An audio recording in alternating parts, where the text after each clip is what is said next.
السلام علیکم ورحمۃ اللہ وبرکاتہ۔ سٹی پبلک لائبریری مسجد شاہ صدر بازار دہلی 6 سے میں محمد جاوید آپ کی خدمت میں حاضر۔ گزارش، اس چینل کو لائک، سبسکرائب اور شیئر کیجیے تاکہ زیادہ سے زیادہ لوگ اس سے جڑ سکیں اور معلومات حاصل کر سکیں۔ آج جس مجاہد آزادی کا ہم یہاں ذکر کرنے جا رہے ہیں وہ ہیں سیف الدین کچلو۔ تو شروع کرتے ہیں۔ بسم اللہ الرحمن الرحیم۔ سیف الدین کچلو کوئی عام مجاہد آزادی نہیں تھے۔ جب بھی جلیانوالہ باغ کا تذکرہ آئے گا، سیف الدین کچلو اور ان کی قربانیوں کو ضرور یاد کیا جائے گا۔ جلیانوالہ باغ کا حادثہ اس احتجاج کے بعد رونما ہوا جب برطانوی سامراج نے سیف الدین کچلو اور ان کے ایک قریبی ساتھی ہومیوپیتھک کے ڈاکٹر ستیہ پال کو گرفتار کر لیا۔ اس گرفتاری کی وجہ سے ہزارہ لوگ احتجاج کرتے ہوئے سڑکوں پر نکل آئے، لیکن اس زبردست احتجاج اور عام لوگوں کے ذریعے برطانوی سامراج کی حکم عدولی نے انگریزوں کو اتنا بوکھلا دیا کہ وہ ہندوستانی تاریخ کے تاریک ترین قتل عام کے مرتکب ہوئے۔ مشہور انگریزی روزنامہ دی ہندو کی ایک رپورٹ جلیانوالہ باغ میں ہوئے سانحے کے بارے میں کہتی ہے، مارچ 1919 میں رولٹ ایکٹ آنے کے بعد حکومت کو اس قدر اختیار حاصل ہو گئے کہ وہ جس کو چاہے جیل میں ڈال دے اور جب تک چاہے قید رکھے۔ پنجاب میں کانگریس کے دو اہم لیڈروں سیف الدین کچلو اور ڈاکٹر ستیہ پال کو رولٹ ایکٹ استعمال کرتے ہوئے گرفتار کر لیا گیا اور ایک خفیہ جگہ پر قید کر دیا گیا۔ 10 اپریل کو فوجیوں نے مظاہرین پر فائرنگ کر دی جو کہ ان دونوں قائدین کی رہائی کی مانگ کر رہے تھے۔ اس بلا سبب فائرنگ کے نتیجے میں پورے صوبے میں پرتشدد احتجاج شروع ہو گئے۔ ریلوے لائن، ٹیلی گراف، پوسٹ آفس اور حکومت کی دوسری عمارتوں پر حملے ہوئے اور ایک کو تباہ کر دیا گیا۔ کئی ہندوستانی اور انگریز ان حادثات میں ہلاک بھی ہوئے۔ 13 اپریل تک تقریباً پورے پنجاب میں مارشل لا لگا دیا گیا تھا اور شخصی آزادیاں بشمول عوامی مقامات پر جمع ہونے کے حقوق کو پوری طرح سلب کر لیا گیا تھا۔ 13 اپریل کو بیساکھی کے تہوار کے دن جلیانوالہ باغ کے پاس ہرمندر صاحب امرتسر میں ایک بڑی بھیڑ اکٹھا ہو گئی۔ اسی شام انگریزی بریگیڈیئر جنرل جو کہ مقامی فوجی ذمہ دار تھا، گورکھا اور بلوچی فوجیوں کے ساتھ وہاں آیا۔ یہ فوجی رائفلوں سے لیس تھے۔ گیٹ کو فوجیوں نے بند کر دیا۔ جنرل ڈائر نے لوگوں پر فائرنگ کا حکم دے دیا۔ 10 منٹ تک تمام لوگوں پر بے دریغ فائرنگ ہوتی رہی۔ لوگ جو بچنا چاہتے تھے ہر سمت بھاگ رہے تھے اور جائے فرار نہ پا کر وہاں واقع ایک کنویں میں کود رہے تھے۔ جیسے ہی فوجیوں کے پاس گولیاں ختم ہوئیں، ان کو بیرک میں واپس بھیج دیا گیا، لیکن کرفیو نافذ کر دیا گیا جس سے زخمیوں کو وہاں سے نکالنا ممکن نہ ہوا۔ سیف الدین کچلو کی ولادت 15 جنوری 1888 کو ہوئی۔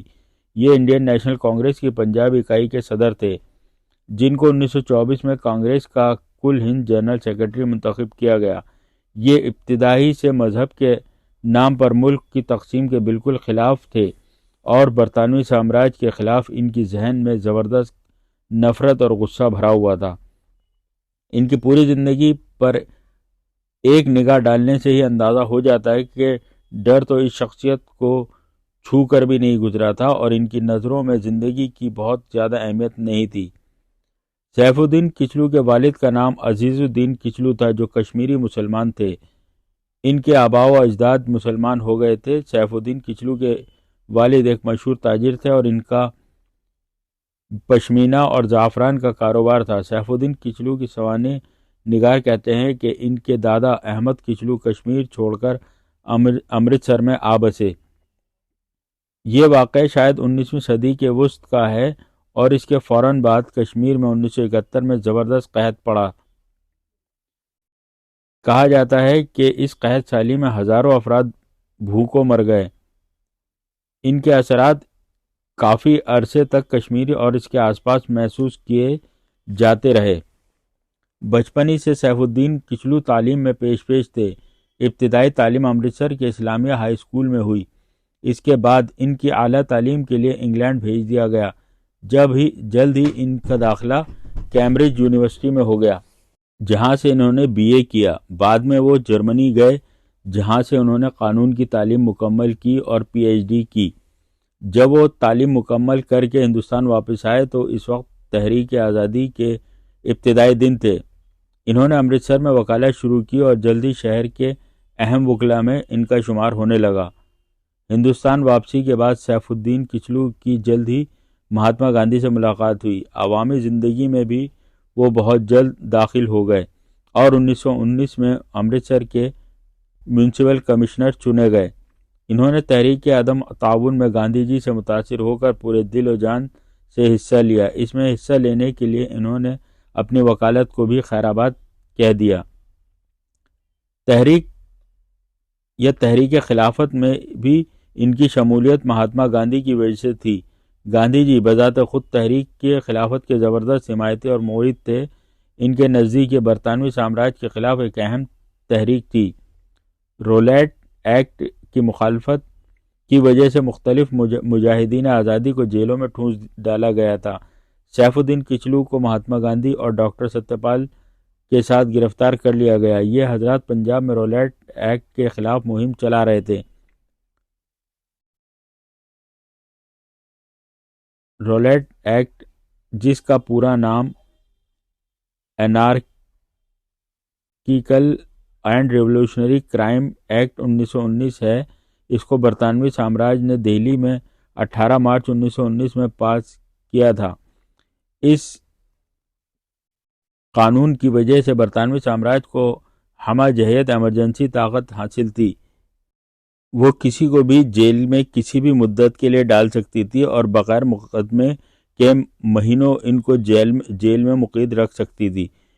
اس ایکٹ نے برطانوی سامراج کو یہ طاقت دے دی کہ کسی بھی شخص کو دہشت گردی کے شبے میں 2 سال تک جیل میں بند رکھے۔ جلد ہی سیف الدین کچلو کانگریس میں اہم مناصب پر فائز ہو گئے اور 1924 میں ان کو انڈین نیشنل کانگریس کا جنرل سیکرٹری منتخب کیا گیا۔ لاہور میں 1929-30 میں کانگریس کے سیشن کی استقبالیہ کمیٹی کا بھی ان کو چیئرمین بنایا گیا۔ یہ بات ذہن میں رہنی چاہیے کہ کانگریس کا سالانہ سیشن اس کا سب سے اہم اجتماع تھا اور اس اجتماع کی استقبالیہ کمیٹی کی ذمہ داری بہت خاص اور اہم لوگوں کو ہی سونپی جاتی تھی۔ کچلو نوجوان بھارت سبھا کے بھی بانی رکن تھے۔ آج اس کو انڈین یوتھ کانگریس کے نام سے جانا جاتا ہے۔ کچلو جامعہ ملیہ اسلامیہ کی تاسیسی کمیٹی کے بھی ممبر تھے، جس کی پہلی اہم میٹنگ 29 اکتوبر 1920 کو ہوئی تھی۔ آج یہ ادارہ ہندوستان کی اہم سینٹرل یونیورسٹی ہے۔ کچھ دنوں تک سیف الدین کچلو صحافت سے بھی وابستہ رہے۔ انہوں نے ایک اردو روزنامہ تنظیم کی بھی بنیاد ڈالی۔ اس اردو روزنامہ کا مقصد ادب اور آزادی کے بارے میں لوگوں میں مثبت فکر بیدار کرنا تھا۔ آزادی کی جنگ کے دوران کچلو کئی سال تک جیل کی سلاخوں کے پیچھے بند رہے۔ وہ آزادی ہند کے چند ایسے رہنماؤں میں سے ایک تھے جو آزادی اور اس کی جنگ کو مذہب یا فرقہ پرستی کے چشمے سے نہیں دیکھتے تھے۔ یہی وجہ تھی کہ وہ ابتدائی سے پاکستان اور مسلم لیگ کی فکر کے بالکل خلاف تھے۔ ان کو کبھی بھی ملک کی تقسیم کا سانحہ ہضم ہی نہیں ہوا۔ انہیں اس بات کا ہمیشہ افسوس رہا کہ کانگریس پارٹی نے ملک کی تقسیم کو قبول کر لیا۔ انہوں نے اس کے خلاف پورے ملک میں تقریر کی اور اپنی ناراضگی کا کھل کر اظہار کیا۔